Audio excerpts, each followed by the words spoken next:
welcome to our news. I'm Grace. And I'm Steve. In today's story, a new crime wave is sweeping the country in the form of woolen graffiti. Scientists have invented an invisibility cloak. We helped them find it, and the latest in weather around the country. But first, a story that will turn your world upside down. If you think the world is getting more and more upside down and tipsy-turvy, it turns out you're right. Builders in Germany have built an upside down house. Before you may have think they read the plans upside down, but they did it on purpose. The wacky abode was built as a tourist attraction, as well as being a comment to the state of the world. The house is 23 feet tall and rests on the point of its roof, and supported by steel beams in the attic. Inside, there are beds screwed into the ceiling, upside-down wardrobes and upside-down kitchens, even upturned bathrooms. Though I don't know if anyone has tried to go and have a bath in it or go to the toilet. Normally a house like this will take about 3 weeks to build. This one took workers over 4 months because the workers kept getting disorientated by the strange angles in the walls. Many tourists visiting have complained about mild sickness and dizziness after just a few minutes inside. We now cross over to our reporter, Oliver, who is inside the house with our homeowner. How are you feeling, Oliver?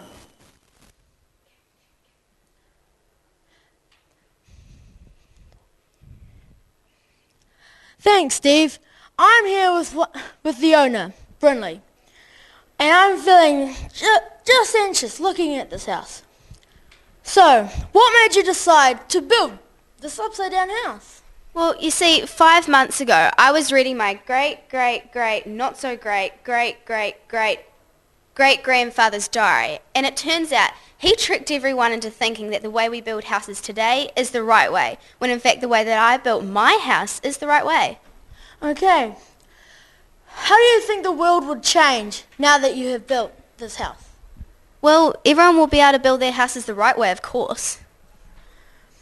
What are some of the challenges of living in a house where everything's upside down? Well, actually there's a lot of challenges, like going to the toilet. So I invented an anti-gravity machine, which means I can get around my house much easier. And are you pleased with what you've accomplished and proving your grandfather wrong? Yeah, I'm really pleased with it, actually.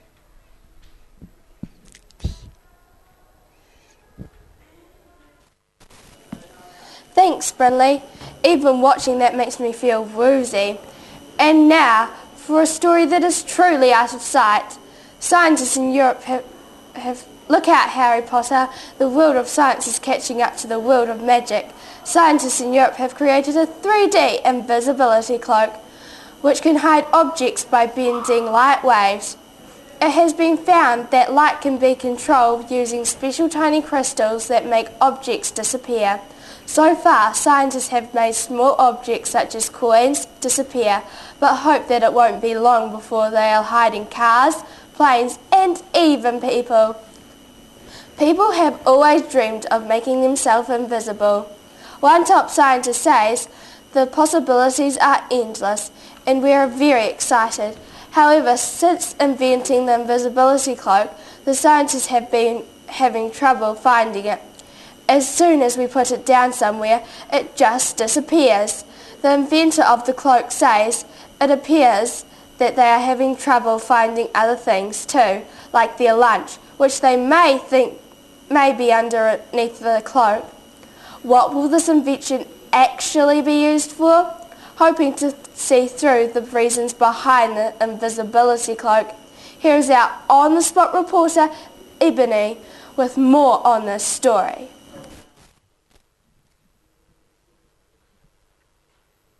Hi, I'm Ebony, and with me is Jackson, one of the inventors of the invisibility cloak. Hi Jackson, thank you for joining us today. What made you want to invent the invisibility cloak? It'll help me get around my house, and it'll help me get away from evil people. Can you show me how the invisibility cloak works? Okay.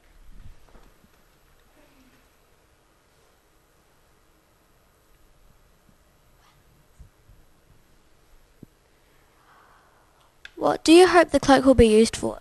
It will be used for Harry Potter movies. What do you think about the invisibility cloak?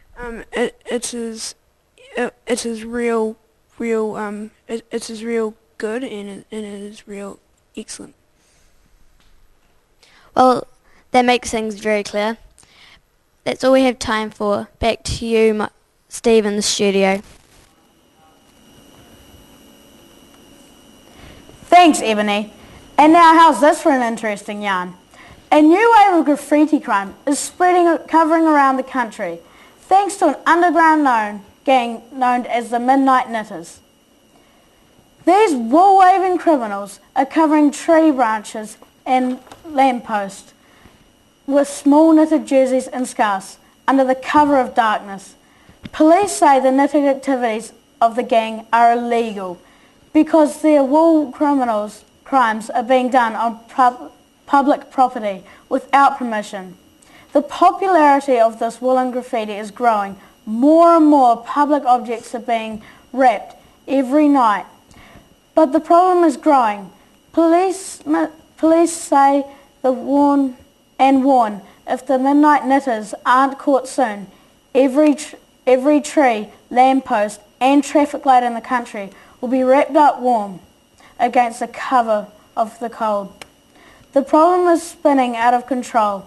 The close-knit group of gang dye-and-wool criminals are now stitching together a case, but it's not seamless. They are really...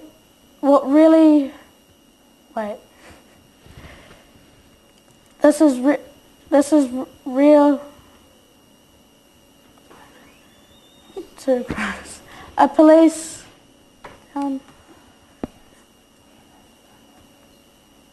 There is no pattern to the crimes. A police spokesman said today, so far the criminal knitters have escaped arrest and continue to pull wool over the eyes of the public and the police. We now go over to a secret location with our interviewee, reporter, who is in an exclusive interview with the Midnight Knitters gang.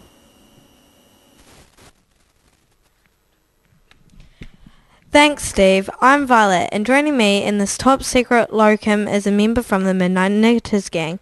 Hello, Maya, and thanks for joining us today.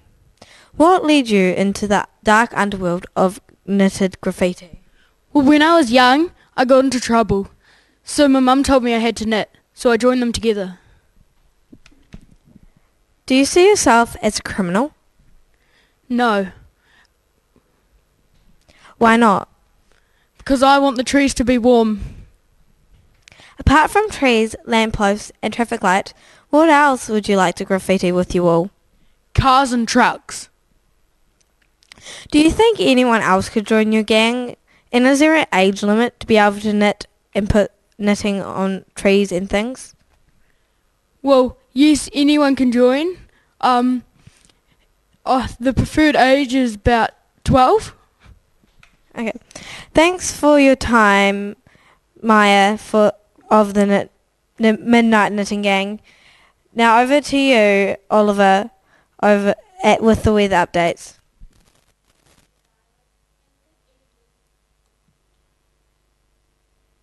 Thank you, Violet, and good evening, New Zealand. Let's have a look at tomorrow's weather. Starting in the far north in Kataia, look out for some pretty flash flooding and raindrops as big as your head. If you're going outside, wear a hat. Moving down to Auckland, there will be a mix of fair conditions and unfair conditions. But those are the conditions, and you'll just have to accept them. There will be no weather at all for Bay of Plenty. It's taking a short holiday, but is expecting to be back for the weekend. In Napier and Hastings, the weather will sometimes be changeable and sometimes not. We have really no idea what will happen. In the Taranaki region, a mild depression brings with it a very dull day with no highlights at all. It'll be overcast and gloomy all morning. but things should cheer up by the evening, so don't worry. Everything will be fine. Wellington will have another capital day.